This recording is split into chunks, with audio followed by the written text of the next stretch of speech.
শেখ হাসিনা দিনে ১০ লাখ টাকা খেতেন। আসলে ১০ লাখ টাকা খাওয়া কিন্তু এত সোজা কথা না। একটা মানুষ ১০ লাখ টাকা খেতে পারে না।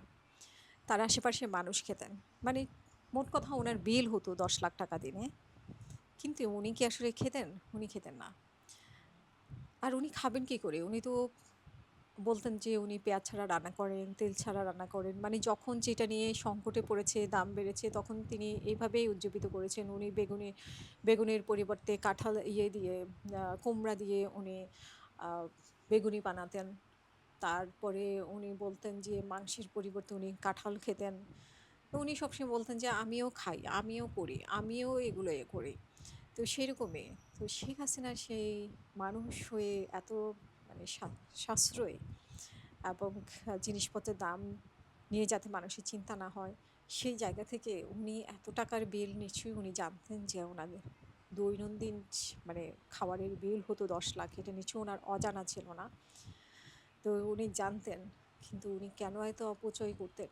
যেখানে মানুষ কোনো মানুষ ২ বেলা খেতে পায় না, সেখানে ওনার জন্য বরাদ্দ থাকলো ১০ লাখ টাকা করে। এটা খুবই দুঃখজনক। আমাদের দেশের জন্য খুবই দুঃখজনক। আমাদের দেশের একজন প্রধানমন্ত্রী এতটাই অপচয় করতেন।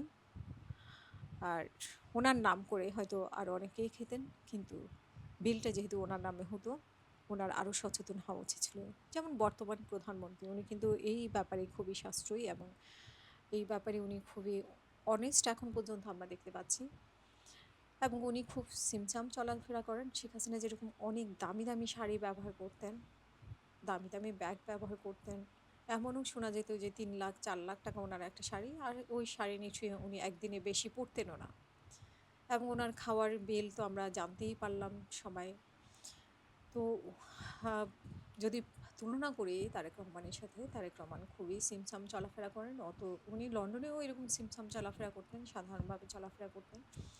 তবে প্রধানমন্ত্রী হিসেবে এটা ঠিক আছে। কিন্তু সমস্যা হচ্ছে যে উনার আশেপাশের মানুষকে নিয়েই উনি আসলে অনেক বিতর্কিত হয়ে যাচ্ছেন। তো সেটাকে উনি কিভাবে সামলাবেন?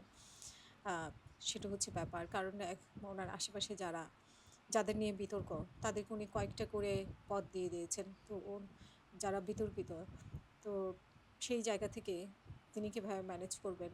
শুধু উনিই ঠিক হলে তো হবে না। দেশের জন্য তো উনি যাদেরকে দিয়ে কাজ করাবেন, যারা উনার হয়ে কাজ করবে, তাদেরকেও সৎ হতে হবে। তো সেই জায়গাটা হচ্ছে প্রশ্ন। সেই জায়গাটা কতটা ঠিক করতে পারবেন? কতটা উনি উপলব্ধি করতে পারছেন যে এরা থাকলে মানুষের সমস্যা হবে, দেশের সমস্যা হবে, এরা দেশ চালাতে পারবে না।